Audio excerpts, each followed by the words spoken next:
Hello everyone. सो कैसे हो सब लोग? ठीक है, तो ये देखो आज जो है हम लोग क्या करने वाले हैं।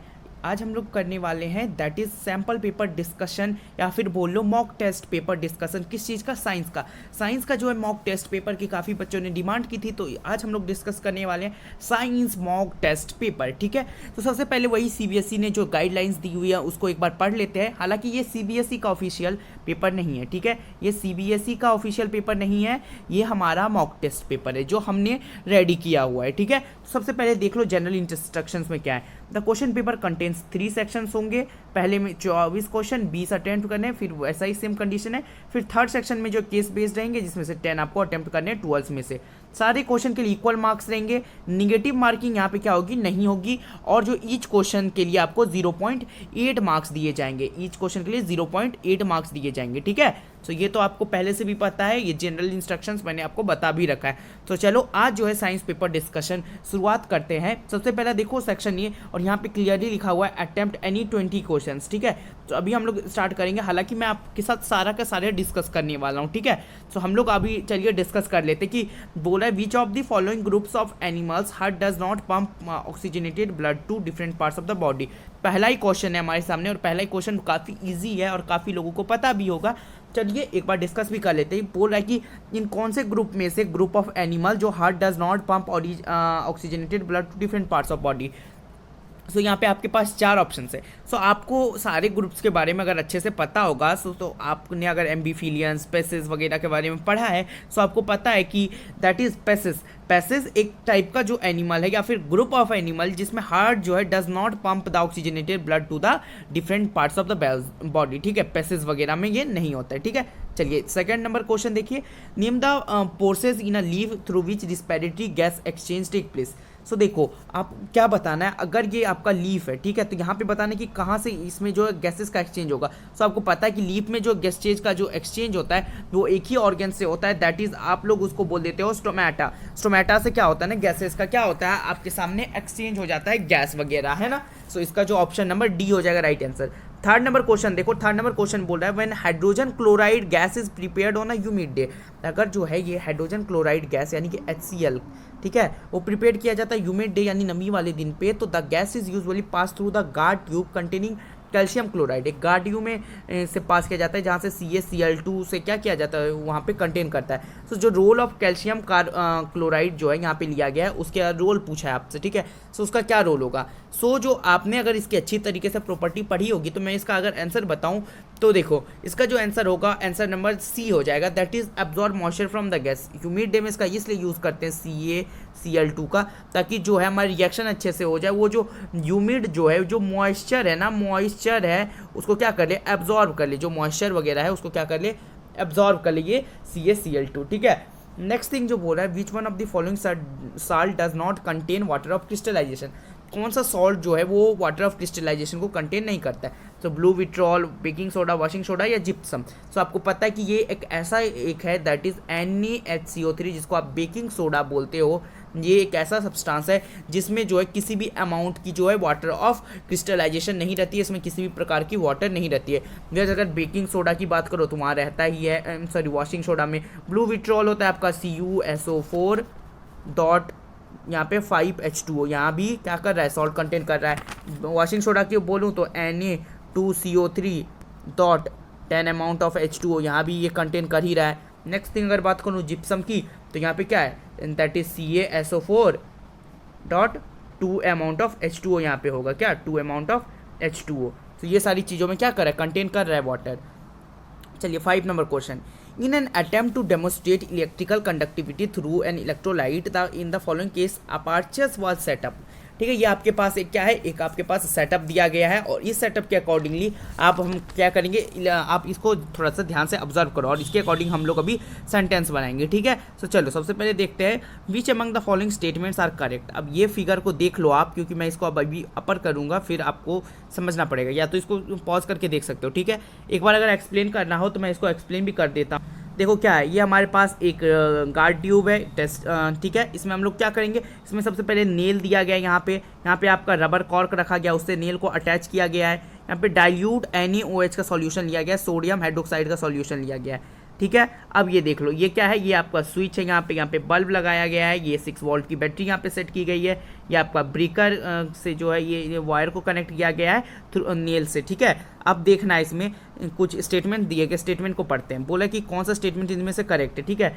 बल्ब विल, पहला जो बोला कि bulb will not glow because electrolyte is not acidic, क्या ऐसा कोई बात है? मुझे नहीं लगता। Bulb will glow because NaOH is a strong base and the furnishes ion for the conduction. Third बोल रहा है कि bulb will not glow because circuit जो है इनकम्प्लीट है, क्या सर्किट इनकम्प्लीट है? देख लो। फिर बोला है bulb will not glow because it depends upon the type of electrolytic solution, ये बोल रहा है। तो इनमें से क्या सही होगा? सो आपने अगर इसको ध्यान से पढ़ा तो आपको पता चल गया होगा कि दैट इज, इसका जो कौन सा सही होगा, दैट इज ओनली 2, यानी कि सी, यानी कि बल्ब विल ग्लो होगा क्योंकि NaOH जो है स्ट्रॉन्ग बेस है, फर्निश कर देगा अपना आयन को, जिसके कारण इलेक्ट्रिकल कंडक्शन होगा, ठीक है। सो ये जो है आपका राइट आंसर हो जाएगा। 6 नंबर क्वेश्चन देख लो। 6 नंबर क्वेश्चन बोल रहा है equal volume of hydrochloric acid and sodium hydroxide solutions of the same concentration are mixed and the pH of the resulting solution is checked with a pH paper. What would be the color obtained? अब क्या बोला कि equal volume जो HCl का भी लिया गया, NaOH solution का भी लिया गया और सेम कंसंट्रेशन में, और फिर मिक्स कर दिया है, तो रिजल्टिंग जो है अगर उसको हम यूनिवर्सल इंडिकेटर पे डालते हैं तो उसका pH कैसा दिखेगा? सो आपको पता होना चाहिए कि वो येलोइश ग्रीन दिखेगा। कैसा दिखेगा? येलोइश ग्रीन दिखेगा। क्वेश्चन नंबर 7 बोला है कि the beam of light are incident through hole A and hole B. Hole A यहाँ है, होल बी यहाँ है, यहाँ से क्या हो रहा है? इंसिडेंट हो रहा है लाइट, ठीक है। Emerge out of the box, C और डी से इमर्ज होकर के निकल रहा है, ठीक है। तो कौन सा चीज़ होगा इस बॉक्स के अंदर? तो आपको पता होना चाहिए कि इसके अंदर जो होगा एक रेक्टेंगुलर ग्लास स्लैब, ठीक है। इसके अंदर क्या होगा? एक rectangular glass slab. 8 number question देखते हैं और 8 नंबर क्वेश्चन को समझने की कोशिश करते हैं। अभी तक आपने अगर चैनल को लाइक सब्सक्राइब शेयर नहीं किया तो प्लीज़ इस चैनल को क्या करो, लाइक सब्सक्राइब एंड शेयर करो, ताकि ऐसे और भी ज़्यादा अमेजिंग कंटेंट्स आपको मिलते रहे। तो क्या बोला है 8 नंबर क्वेश्चन की when a light falls on a smooth polish surface, तो क्या होगा? तो आपको पता है कि सारे जो रेज हैं, यानी कि एक स्मूथ सॉलिड सरफेस पे आते हैं, तो सारे रेज क्या होंगे? सेम डायरेक्शन में वापस लौट जाएंगे, ठीक है। रिफ्लेक्ट होकर के सेम डायरेक्शन में चले जाएंगे। ये नंबर ऑप्शन जो यहाँ पे आपका सही हो जाएगा। फिर चलिए 9 नंबर क्वेश्चन पढ़ते हैं। 9 नंबर फिर पिक्चर बेस्ड क्वेश्चन है। कितनी अच्छी सैम्पल पेपर ये है जिसको प्रिपेयर किया गया है एक्सपर्ट्स के द्वारा, और आप इसको देख सकते हो और इसको समझ सकते हो। इससे आपकी तैयारी काफ़ी अच्छी हो जाएगी, ठीक है। आप अगर इसका PDF भी मांगोगे मुझसे तो प्लीज़ आप let me know in the comment section कि आपको इसका PDF चाहिए प्रैक्टिस के लिए खुद से अकेले, ठीक है। हालांकि मैं यहाँ करवा रहा हूँ, लेकिन अगर आपको अकेले बाद में भी करना हो तो आप मुझसे ये PDF ले सकते हो, रिक्वेस्ट कर सकते हो आप कमेंट सेक्शन में। मैं आपको तुरंत ही रिप्लाई करके आपको दे दूंगा जितना इंस्टेंट हो सके, ठीक है। चलो, तो a student does the experiment on the tracing, question number 9 पढ़ रहा हूँ, ध्यान से सुनना। A student does the experiment on the tracing path of the रे passing through the rectangular glass slab for different angles of incidence. क्या बोल रहा है कि एक स्टूडेंट्स है जिसने एक्सपेरिमेंट किया है किस पे? एक ट्रेसिंग पाथ ऑफ द क्या किया कि रे ऑफ लाइट को पास किया गया है रेक्टेंगुलर ग्लास स्लैब से, ठीक है। अब एंगल ऑफ इंसिडेंस को देखते हुए he can get a correct measure of angle of incidence and the angle of emergence. अब उसको क्या है? एक करेक्ट मेजर है चाहिए किस चीज़ का? That is angle of incidence और एंगल ऑफ इमरजेंस का। By the following level is indicated in the figure. आपको पता नहीं कि इसमें से कौन सा जो है एंगल ऑफ इंसिडेंस और एंगल ऑफ इमरजेंस को सही रिप्रेजेंट यहाँ पे कर रहा है। तो अगर आप देखोगे तो क्या होता है इंसिडेंट और एंगल ऑफ इंसिडेंस और एंगल ऑफ इमरजेंस, आपको ये जानना होगा कि ये ई क्या है, ये आई क्या है। जब तक इन दोनों एंगल्स को समझोगे नहीं तब तक काम बनेगा नहीं, ठीक है। तो चलो उन दोनों एंगल्स को समझने की कोशिश। देखो एंगल आई क्या होता है? एंगल बिटवीन नॉर्मल और इंसिडेंट रे के, इंसिडेंट रे और नॉर्मल के बीच के जो एंगल होता है उसको एंगल ऑफ आई बोलते हैं। और जो इमरजेंट रे और नॉर्मल के बीच का, यानी कि इमरजेंट रे और नॉर्मल के बीच का जो एंगल होगा उसको क्या बोलेंगे? Angle of emergence. सो अब इस फिगर में देखोगे तो इस फिगर में जो है ये चौथा फोर्थ नंबर जो है यही क्या है? ये सबसे करेक्ट है। देखो नॉर्मल के साथ दोनों ने मिलकर बनाया, बाकी सब देख सकते हो सारे इनकरेक्ट हैं, ठीक है। ये आप यहाँ पे फंडा लगाओगे इजीली क्लियर हो जाएगा। कंसेप्ट क्लियर करो बेसिक्स, ताकि आपके सारे क्वेश्चन बन सके। 10 नंबर देखो, roots of the plants absorb water from the soil through the process of. किस प्रोसेस से जो है प्लांट जो है क्या करते हैं? रूट्स क्या करते हैं? अब्जॉर्ब करते हैं। तो आपको पता होना चाहिए कि ऑप्शन नंबर सी, 10 का क्या? ऑप्शन नंबर सी, यानी कि ऑस्मोसिस के थ्रू वो क्या करते हैं? ऑब्टेन करते हैं। नेक्स्ट थिंग क्या बोला है कि glycolysis process occurs in which part of the cell. आपको पता है कि ग्लूकोलाइसिस सबसे पहले क्या होता है? सबसे पहले 6 कार्बन मॉलिक्यूल्स आपके पास आता है, फिर उसका ग्लूकोलाइसिस प्लस एनर्जी होता है, तो वो कहाँ होता है? आपको पता होना चाहिए कि साइटोप्लाज्म में होता है। साइटोप्लाज्म में उसका होता है ग्लूकोलाइसिस। तो ऑप्शन नंबर ए साइटोप्लाज्म जो है इसका सही हो जाएगा, ठीक है। 12 नंबर देख लो, एक ऐसा सर्कुलेटरी फ्लूइड ह्यूमन बॉडी में जो ब्लड से अलग हो। सो आपको पता है लिम्फ के, या आपने लिम्फेटिक सिस्टम भी पढ़ा है, तो लिम्फ एक सर्कुलेटरी फ्लूइड है अदर देन ब्लड, ठीक है। From the given picture the digestive system identify the labelled as gastric gland. ये देखो एक फिगर है, अब इस फिगर में बताना कि गास्ट्रिक ग्लैंड क्या है। तो अभी मैं बता देता हूँ कि ये जो है ईसोफेगस है, बी आपका गास्ट्रिक ग्लैंड है, सी जो है आपका पैनक्रियाज है, और डी जो है आपका क्या है, दैट इज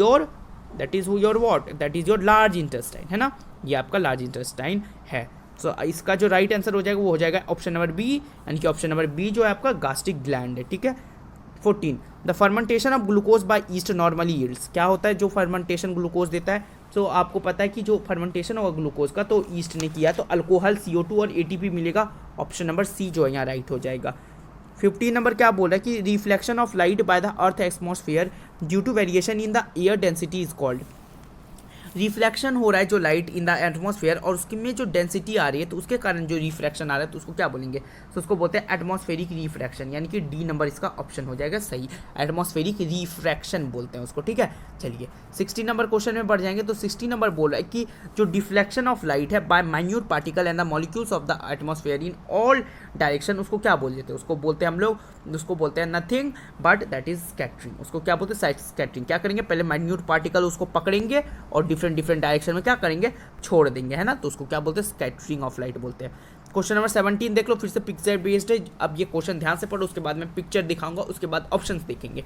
तो क्वेश्चन नंबर 17 बोल रहा है with the prism ABC, BC सबका बेस है, is placed on the different orientation, different orientation पे प्लेस किया गया। Narrow beam of when light is incident on the prism as shown in the figure in which of the following cases after dispersion the third colour from the top correspond the sky colour, यानी कि blue colour की यहाँ बात हो रही है ना।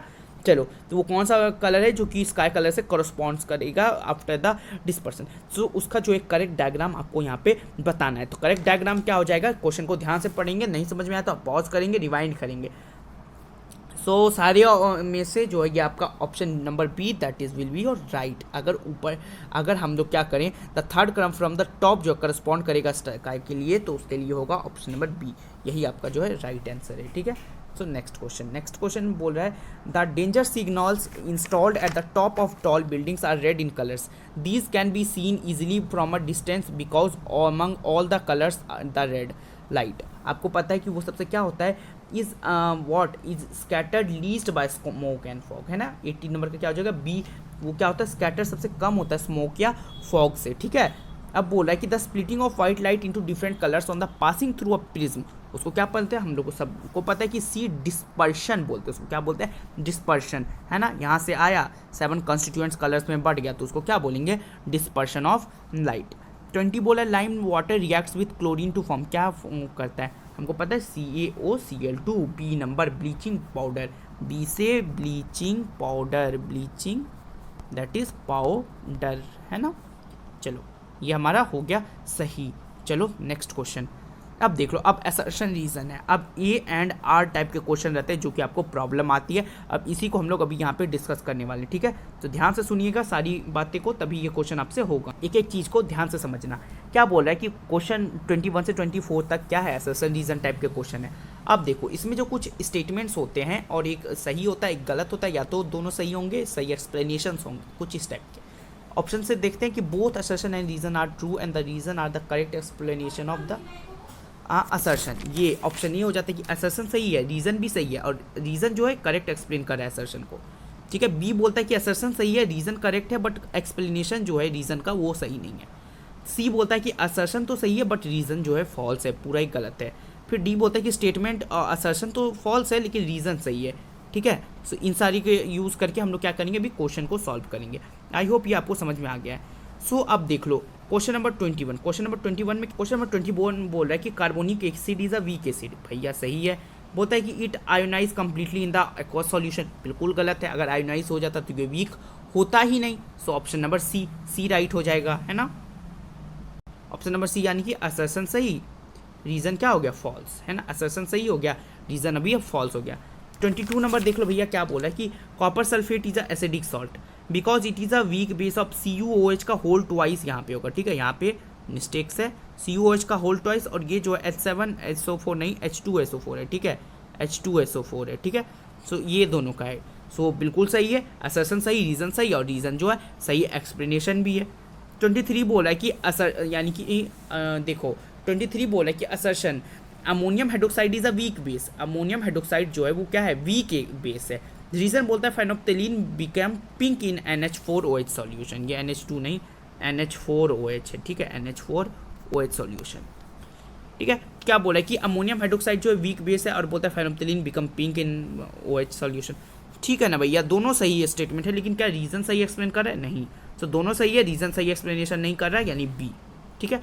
Question number 24 देख लो, bleaching powder replete chlorine from kept in the atmosphere, सही है। Reason CO2 react with CO2 present in the atmosphere to CH3, ठीक है। तो ये क्या हो जाएगा इसका राइट आंसर 24 का, दैट इज यू और विल बी द ए, यानी कि सही है, दोनों एक्सप्लेनेशन भी सही है, ठीक है। सेक्शन बी में आओ, इसमें भी 24 क्वेश्चन ही अटेम्प्ट करने हैं, बट मैं आपको 24 के 24 बताऊंगा, ठीक है। स्टार्टिंग विथ 25 नंबर क्वेश्चन, क्या बोला कि the kidneys in the human being are parts of the system for, किसके लिए, तो आपको बताना है, तो वो क्या होता है, एक्सक्रिएशन का पार्ट होते हैं। फिर बोला xylem in plants are responsible for, आपको पता है ट्रांसपोर्ट ऑफ गैसेस, इसका क्या हो जाएगा सी नंबर, इसका हो जाएगा ये नंबर। आप लोग OMR शीट लेकर के मेरे साथ मार्किंग्स भी कर सकते हो। 27 नंबर बोला विच one of the following is not correct, तो आपको पता है कि human kidney has 1 million nephron, nephridia क्या होता है लोअर ऑर्गेनिज्म में, तो ये जो है ऑप्शन नंबर सी वो क्या है, गलत है, नेफ्रीडिया नहीं होता है, नेफ्रॉन्स होता है ह्यूमंस में 1 मिलियन। 28 क्या बोला था, autotrophic mode of nutrition requires, तो आपको पता है सारी चीज़ें चाहिए, all of the carbon dioxide, water, chlorophyll, sunlight, सारी चीज़ें चाहिए, ऑप्शन नंबर डी इसका राइट हो जाएगा। 29 a sample of the soil is mixed with water and allowed to settle, ठीक है, एक सैंपल ऑफ सॉइल जो है उसको क्या किया गया, मिक्स कर दिया गया वाटर के साथ और सेटल करने दे दिया। The clear superintendent solution turns the pH yellowish orange, which one of the following change the colour of the pH paper two greenish blue, तो आपको पता है इसका जो राइट आंसर हो जाएगा वो डी हो जाएगा, एक एंटासिड डालोगे तभी वो ग्रीनिश ब्लू में क्या होगा, चेंज होगा, ठीक है, 29 का डी, ठीक है। आप जो है 30 नंबर पे चलते हैं, तो 30 का बोले NaOH is obtained by the electrolysis of brine solution, तो ब्राइन क्या होता है, एक्वा सॉल्यूशन ऑफ NaCl ए, है ना, ब्राइन, इसको क्या बोलते हैं, ब्राइन, एक्वा सॉल्यूशन को क्या बोलते हैं, ब्राइन, ठीक है। Next question 31 the angle of incidence for a ray of light having 0 reflection angle is, वो क्या होता है 0 degree, that will be your 0 degree angle. 32 which of the following mirror is use by dentist to examine a small cavity, आपको सबको पता है वो क्या होता है, concave mirror, that is C इसका राइट आंसर हो जाएगा। फिर 33 नंबर देखेंगे कि एक ऑब्जेक्ट है at a distance of 30 centimetre from a concave mirror get image at the same point, तो फोकल लेंथ क्या होगा उस मिरर का, तो आपको पता है कि एक ऑब्जेक्ट जो 30 सेंटीमीटर यानी कि यू जो है 30 दिया हुआ है, फोकल लेंथ पूछ रहा है, तो फोकल लेंथ क्या हो जाएगा, तो फोकल लेंथ इसका हो जाएगा, अब इसका क्या करोगे आप, फार्मूला लगाओगे मिरर फार्मूला, या फिर आप डायरेक्ट इसको क्या करो, हाँ आप इसको जैसे ही क्या करोगे फोकल लेंथ निकालने के लिए डिवाइड करोगे, तो इसका जो राइट आंसर आएगा वो आएगा -15 क्यों, क्योंकि आपको अगर फोकल लेंथ निकालना है कॉन्केव मिरर में तो वो क्या होगा हमेशा माइनस में ही होगा, ठीक है, अपोजिट डायरेक्शन के कारण। फिर बोला an object at a distance of +15 in the slowly move towards the pole of the concave mirror, the image will get क्या हो, आपको पता होना चाहिए, that will be your D, diminished and virtual होगा, ठीक है, क्या होगा, diminished and virtual. 35 the image formed by the concave mirror is real inverted and the same size as that of the object, the position of image should be, आपको पता है वो कहाँ रखा होगा, at the centre of curvature B, that is at the centre of curvature पे रखा हुआ होगा। 36 number when the object is placed between f and 2f of a convex lens the image formed is कहाँ पे form होगा, आपको पता होना चाहिए, that is formed at the C, that is beyond 2f, वो कहाँ होगा beyond 2f, ठीक है।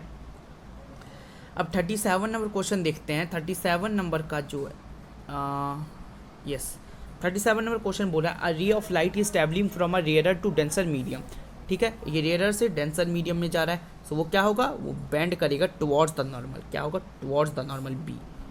38 number MnO2 + 4HCl will give MnCl2 + H2O + Cl2 आपके पास दिया है, तो बोल रहा है आइडेंटिफाई द ऑक्सीडाइज सब्सटेंस, क्या होगा ऑक्सीडाइज, सो आप जो यहाँ का आंसर लगाओगे that will be your B, क्या हो जाएगा यहाँ पे बी, दैट इज HCl जो है क्या हो रहा है, ऑक्सीडाइज हो रहा है, देख लो क्या हो रहा है, H2O में कन्वर्ट हो रहा है Cl को निकाल करके, ठीक है। 39 देख लो क्या बोला कि a substance X is used in white washing and it could be obtained by heating limestone in the absence of air, अब आपको एक्स बताना है, एक्स क्या है। सो एक्स क्या होगा, that is CaO, that is calcium oxide is the right answer. चलिए 40 number question देखते हैं। What type of chemical reaction take place when electricity is pass through water. तो आपको पता है वो कैसा होता है, डिकम्पोजिशन, जिसको इलेक्ट्रोलाइसिस भी बोलते हैं। देख लो यहाँ लिखा भी हुआ है इलेक्ट्रोलाइसिस, हालांकि ये दूसरा क्वेश्चन है। उसी बेस पे electrolysis of water is a decomposition reaction. अगर आपको ये क्वेश्चन नहीं आता भी था तो आप यहाँ से हिंट ले सकते थे, बहुत ईजी बात है। The mole ratio of hydrogen and oxygen gases liberate. Mole ratio क्या हो जाएगा, 2:1, that is option number B, 2:1। 42 when SO2 gas is passed through the saturated solution of H2S, which of the following reaction occur। तो आपको पता है क्या हो जाएगा, SO2 + 2H2S, H2S + 3S, ये आपके निकल के आएगा, दैट इज ए नंबर जो है आपका राइट हो जाएगा। 43 नंबर क्वेश्चन क्या बोल रहा है, बेसिकली 43 नंबर क्वेश्चन में बोल रहा है कि Pb + CuCl2 जो है, जो ये रिएक्शन होकर के PbCl2 + Cu जो बन रहा है उस वो किस टाइप का रिएक्शन है। सो इसमें क्या हो रहा है, डिस्प्लेसमेंट हो रहा है, तो इसको बोलेंगे डिस्प्लेसमेंट रिएक्शन। चलो 44 नंबर में आपको एक आइडेंटिफाई करना है कि सबसे अप्रोप्रिएट जो है केमिकल रिएक्शन कौन सा है, तो वो आपका हो जाएगा ये सी नंबर। देख लो यहाँ H2 गैस फॉर्म में है, O2 गैस फॉर्म में और H2O लिक्विड फॉर्म में, जो कि आपका एक राइट आंसर होगा, है ना, ये आपका क्या होगा, राइट आंसर हो जाएगा, ठीक है। तो इसके बाद 45 नंबर से जो है हमारा असर्शन एंड रीजनिंग क्वेश्चन है, फिर से जो है ANR टाइप के क्वेश्चन है, और ANR टाइप के क्वेश्चन में आप एक्सपर्ट हो जाओ, इसीलिए ये क्वेश्चंस यहाँ डाले गए हैं। सो आप लोग देख लो, ये ANR टाइप के क्वेश्चंस यहाँ भी हम लोग डिस्कस करने वाले फ्रॉम द 45 नंबर क्वेश्चन। सो 45 का देख लो, हम सबसे पहला ए क्या बोल रहा है कि प्लांट में जो है लैक ऑफ एक्सक्रीटरी ऑर्गेन्स होता है, बिल्कुल सही बात है। Plant usually absorb essential nutrients, ये भी सही है। सो देखो उसमें रिस्पिरेटरी ऑर्गेन्स का भी लैक होता है और वो एसेंशियल न्यूट्रिएंट्स को भी अब्जॉर्ब करते हैं, बट इन दोनों का कोई कनेक्शन नहीं है, भले ही दोनों सही हैं। तो इसका ऑप्शन नंबर बी हो जाएगा, क्योंकि दोनों सही है बट एक्सप्लेनेशन सही नहीं है रीज़न का। अब असर्शन क्या बोल रहा है, in anaerobic respiration one of the end product is alcohol, बिल्कुल सही है। फिर बोलता है there is an incomplete breakdown of glucose, दोनों सही है एंड दैट इज क्या है, सही एक्सप्लेनेशन भी है, ठीक है, सही एक्सप्लेनेशन भी है और दोनों सही भी है, ठीक है। सो इसका जो सही आंसर हो जाएगा वो हो जाएगा ऑप्शन नंबर ए हो जाएगा, यानी कि सही एक्सप्लेनेशन भी है और दोनों खुद में सही भी है। 47 नंबर क्वेश्चन बोला in the plants there is no need of specialised respiratory organs, हाँ ऐसा है भी और होता भी है। अब बोला plant do not have great demands of gaseous exchange, बिल्कुल नहीं, उसको क्या होता है, ग्रेट डिमांड्स होता है एक्सचेंज करने का, ठीक है, उसकी जो है क्या होता है, एक्सचेंज गैस होता है। सो ये देखो यहाँ पे जो नो नीड ऑफ ये क्या है, रिस्पिरेटरी ऑर्गन्स जो है ये तो क्या है, सही है, बट ये जो प्लांट जो do not have great demands of gaseous exchange, ये बिल्कुल ही गलत है। तो यहाँ गैसियस का एक्सचेंज भी होता है, तो ये तो सही है, लेकिन आर क्या है, आर फॉल्स है, ठीक है, ये क्या है, फॉल्स है। फिर असर्शन क्या बोला कि bile is essential for digestion of lipids, digestion of lipids के लिए बाइल इसेंशियल है। फिर बोलता है बाइल जूस कंटेन्स एंजाइम्स, क्या ऐसा है, बिल्कुल नहीं। असर्शन तो यहाँ सही है बट रीज़न जो यहाँ पे गलत हो रहा है, ठीक है। सो इसी के साथ असर्शन सही, रीज़न गलत, और ये जो ऑप्शन सेक्शन सी ये हमने अटेम्प्ट कर लिया। अब सॉरी सेक्शन बी, अब सेक्शन सी हम लोग अटेम्प्ट करेंगे, जिसमें 10 करने हैं 12 में, बट हम लोग 12 के 12 भी करेंगे। बट हम लोग पहले सबसे पहले केस तो पढ़ लें, उसके बाद समझेंगे। केस बोला है कि एक teacher draws a flow chart of depicting various processes of conversion of carbohydrate into the energy. एक टीचर ने ड्रॉ किया एक फ्लो चार्ट को, ठीक है, जिसमें वेरियस कन्वर्जन दिखा रहा है कार्बोहाइड्रेट इनटू एनर्जी, ठीक है। Study the given flow chart and answer the question. अब ये चार्ट देखना है और आंसर करना है क्वेश्चन को। चार्ट देख लो, यहाँ क्या है, एक्स है, यहाँ कार्बोहाइड्रेट से फिर पायरुविक एसिड बन रहा है, फिर यहाँ वाई रिएक्शन में जा रहा है, फिर यहाँ जेड रिएक्शन में, यहाँ पे 4। अब देख लो यहाँ पे आपको आइडेंटिफाई करना है एक्स वाई एंड जेड। सो जब आइडेंटिफाई करोगे तो आपको पता चलेगा कि ऑप्शन नंबर बी जो इसका राइट होगा, दैट इज यहाँ ग्लूकोलाइसिस होगा एक्स में, ठीक है, ग्लूकोलाइसिस। फिर वाई में एरोबिक और जेड में एनारोबिक रिस्पिरेशन हो रहा है। और यहाँ पे जो है इथेनॉल का फॉर्मूला थोड़ा गलत है, यहाँ पे हो जाएगा C2H5OH, यहाँ हो जाएगा, ठीक है, यहाँ C2H5OH हो जाएगा। 50 number question, the process X occurs in dash and Y occurs in part of cell, dash part of cell. So आपको इसका भी ऑप्शन पता होना चाहिए, दैट इज सही आंसर इसका भी बी होगा, जैसे जो एक्स है वो साइटोप्लाज्म में होगा और बी इज वाई जो है वो माइटोकॉन्ड्रिया में होगा, कर्व साइकिल चलेगा। 51 नंबर बोला in which of these organism the process Z takes place. तो जेड कहाँ होगा, तो आपको पता है ईस्ट में होगा, है ना, 51 का क्या हो जाएगा, ईस्ट में होगा। फिर 52 क्या बोला, in which part of the human body Z takes place. तो आपको पता है कि कहाँ होता है, मसल सेल्स में। ए मसल सेल्स में क्या फॉर्म होता है, लैक्टिक एसिड का फॉर्म होता है, लैक्टिक एसिड फॉर्म होता है वहाँ पे। चलो नेक्स्ट थिंग, केस 2 देख लेते हैं। Student took the sample of 4 metal A B C and D and added the following solution 1 by 1। ठीक है, एक स्टूडेंट्स ने क्या किया, ये केस 2 है, वो केस 1 पूरा खत्म हो चुका है। अब केस 2 देखो क्या बोला, एक स्टूडेंट ने लिया है एक sample of 4 metal A B C and D and add किया है फॉलोइंग सॉल्यूशन 1 by 1। अब रिजल्ट ऐसा आया है, आप रिजल्ट यहाँ पे देख सकते हो और इसको देख करके आप पॉज करके इसको समझ सकते हो। मैं एक जल्दी से समझा देता हूँ। ए में आयरन को साथ नो रिएक्शन, कॉपर के साथ डिस्प्लेसमेंट, यहाँ भी डिस्प्लेसमेंट, यहाँ भी डिस्प्लेसमेंट। बी ने आयरन को डिस्प्लेस किया, यहाँ भी डिस्प्लेस, यहाँ नो रिएक्शन हो गया, यहाँ डिस्प्लेस। ठीक है, चलो सो अब इसी के साथ आप सारा देख सकते हो। तो अब इसका जो राइट आंसर आपको देना है क्वेश्चन के अकॉर्डिंग, तो 53 नंबर क्वेश्चन बोला है कि choose the most reactive metal. तो इसमें क्या हो जाएगा, most reactive metal that is B जो है, बी नंबर ऑप्शन में, और बी नंबर ही क्या हो जाएगा आपका सही है। ठीक है, वो क्या है, सही है। 54 देख लेते हैं। 54 क्या बोला, विच one of the following will displace you from its copper sulphate. तो अब यहाँ पे हो जाएगा बोथ ए एंड बी। ठीक है, दोनों ही डिस्प्लेस कर रहे हैं। ठीक है, ऊपर जाके हम लोग देख भी सकते हैं कि दोनों ही डिस्प्लेस कर रहे हैं, क्यों है ना। चलो 55 क्वेश्चन नंबर 55 नंबर क्वेश्चन क्या बोल रहा है कि which one of the correct decreasing order of the reactivity. So इसका जो राइट आंसर होगा वो ए होगा कि सबसे ज़्यादा, B then A then C and then D, ये राइट आंसर है। 56 नंबर क्वेश्चन बोल रहा है कि on the basis of sequence of reaction identify the most and least reactive elements. ठीक है, यहाँ देख करके आपको आंसर देना है। सो दैट इज़ जो इसका राइट आंसर हो जाएगा वो हो जाएगा आपका यहाँ पे बी, मोस्ट रिएक्टिव जो यहाँ बी है और लीस्ट रिएक्टिव सी है। ये अब रिएक्शन से भी आप देख सकते हो, क्यों है ना। इसी के साथ केस 2 भी खत्म हो गया। केस 3 देख लो, केस 3 बड़ा सा केस है, मैं जल्दी से समझा दूंगा। क्या बोला कि light is a form of energy which include sensation of vision. बिल्कुल सही बात है। It becomes visible when it bounce back surface and hits the eyes. बिल्कुल सही बात है। The phenomenal of the bouncing back of light in the same medium static on a smooth surface, उसको reflection भी बोलते हैं, ये भी सही है। अब बोला यहाँ एक डायग्राम दिया गया है उसके अकॉर्डिंग। ठीक है, फिर बोला if a parallel beam of incident remains the parallel even after the reflection and goes in only one direction and known as the regular reflection उसको बोलते हैं, और it takes place mostly in the plane mirrors. ठीक है, या poly surface पे। अब बोला the mirror outside of the driver outside of vehicle is usually a spherical and printed on a such mirror that is usually the warning vehicle in the mirror that are closely than they appear. ठीक है, ये समझ में आ गया। आप इसको खुद से भी पढ़ सकते हो, इस 1 मिनट रोक करके। ठीक है, तो उसी बेसिस पे 57 नंबर क्वेश्चन क्या बोला, which type of mirror is used outside of driver. तो आपको पता है कि कन्वेक्स होता है, that is convex. Second, no matter how far you from mirror your image, क्या होता है, इमेज जो है ऑलवेज इरेक्ट होगा, तो वो प्लेन और कॉन्वेक्स दोनों केसेस में ही होता है। फिर 59 बोला विच one of the following diagram represent the image formation of the above cases. So that is the D जो है सही आंसर है।